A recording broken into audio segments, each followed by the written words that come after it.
Halo, Assalamualaikum warahmatullahi wabarakatuh. Kalau kita ngomongi kontrasepsi, ya ini identik dengan perempuan. Ya misalkan ya pil KB, suntik KB, ya kemudian implan, ya kemudian misalkan spiral, ya itu kontrasepsi ya. KB misalkan orang kenalnya seperti itu. Nah tujuan kontrasepsi ini kan supaya nggak hamil, ya mencegah kehamilan, menunda kehamilan. Ya ketika aktif berhubungan itu menunda kehamilan ya bagi si wanita. Ya biasanya pasangan yang sudah menikah.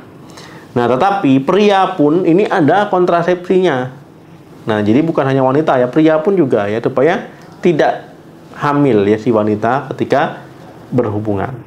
Nah kontrasepsi pada laki-laki ataupun pria yang paling sering apa yang teman-teman ketahui? Ya kondom ya, kondom itu paling gampang dijumpai, paling terkenal ya. Mungkin teman-teman taunya kontrasepsi pria itu kondom. Nah, sebenarnya masih banyak lagi ya kontrasepsi pria yang tidak kalah ampuh ya dalam mencegah ataupun menunda kehamilan. Nah, nanti saya jelaskan ya kelebihan dan kekurangannya.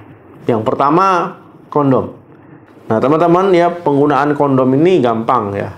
Mudah ditemukan ya di toko obat, di apotik ya ataupun di mall-mall ya, di minimarket itu bisa ya dijumpai kondom. Ya banyak jenisnya, banyak bentuknya, banyak ukurannya. Kelebihannya apa dalam kondom? Ya kelebihannya itu tadi ya memang gampang dijumpai, ya cara penggunaannya mudah ya. Kemudian juga harganya relatif murah ya, tidak mahal. Kemudian juga besar ya dalam mencegah kehamilan ya, sekitar 98% dan juga bisa mencegah menurunkan risiko penyakit menular seksual ataupun penyakit kelamin. Kekurangannya apa? Ya teman-teman harus tahu ukurannya, harus pas. Kalau kelobokan ya resiko nanti tumpah.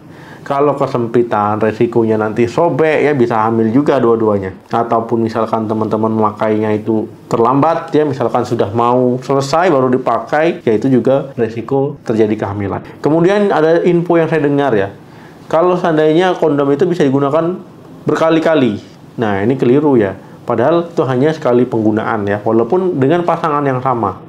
Ya sebaiknya diganti dengan yang baru, karena beresiko ya pertama mengalami kehamilan, yang kedua penyakit menular seksual. Yang kedua suntik hormon. Nah sama halnya dengan suntik KB pada wanita ya, suntik KB pada pria ini juga ada ya, tapi memang masih baru. Ya ini nanti disuntik hormon testosteron sintetis dan juga hormon progestin, hormon wanita sintetis ya, sama-sama sintetis. Biasanya ini disuntik sekitar 8 minggu sekali ya, jadi rutin ya. Tujuannya supaya hormon testosteron alami ya ini kadarnya menurun. Jadi ya supaya sperma muda itu nggak matang. Kelebihannya apa dok? Ya kelebihannya ya pertama memang efektif ya, mudah, ya gampang, nggak takut kelupaan.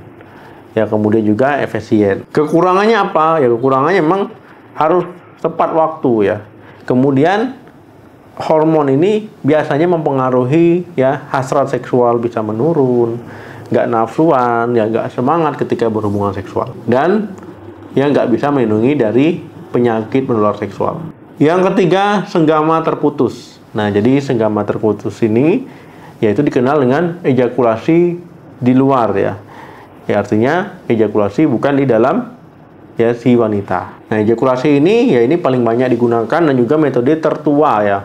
Nah, tapi memang ya penggunaannya mungkin masih banyak yang belum tahu bagaimana teknik-teknik dan caranya. Ya intinya saat berhubungan ya, saat ingin terasa sudah mau ejakulasi ya, mau mencapai ejakulasi tadi ya harus ditarik ya, kemudian diejakulasikan keluar. Ya tujuannya ya supaya ya tidak tumpah ke vagina ataupun jalan lahir. Kelebihannya apa? Kelebihannya murah ya, nggak perlu biaya ya, cuman perlu fokus saja ya dalam pelaksanaan. Kekurangannya ya, kekurangannya memang harus benar-benar fokus, benar-benar akurat ya, karena memang kalau seandainya salah penafsiran ataupun tebakan ya malah nanti tumpah di dalam ya, akhirnya bisa memicu kehamilan.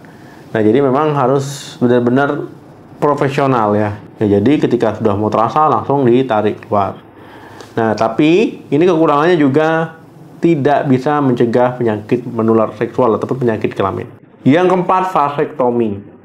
Nah ini termasuk kontrasepsi permanen ya, jadi saluran spermanya itu dipotong ya, diikat Ya, jadi supaya sperma itu nggak masuk ke ataupun nggak tercampur ke air mani. Kelebihannya apa? Ya ini paling besar ya, paling besar sensitifnya tingkat keberhasilannya. Tapi memang benar-benar kalau sudah tidak mau punya keturunan lagi ya, jadi nggak memungkinkan lagi, misalkan asalnya sudah nggak mau lagi punya anak gitu ya. Nah itu vasektomi. Vasektomi ini juga tidak akan menurunkan kadar testosteron ataupun hormon pria ya, jadi tidak akan menurunkan rasa ingin berhubungan seksual ya, hasrat seksual ya, jadi itu aman. Kekurangannya apa ya, namanya vasektomi itu artinya harus dioperasi ya, ya tentu biayanya nggak murah ya, tentu ada resiko ya yang timbul, misalkan bengkak, infeksi ya, ataupun masalah setelah operasi ya, jadi itu tetap ada apa namanya komplikasinya, efek sampingnya. Kemudian vasektomi ini juga tidak mencegah ataupun menurunkan resiko dari penyakit kelamin. Nah, jadi itu teman-teman ya, kontrasepsi pria yang paling ampuh ya, teman-teman sering pakai yang mana nih? Yang pertama, kedua, ketiga, ataupun sudah memutuskan yang keempat? Nah, silakan tulis di kolom komentar.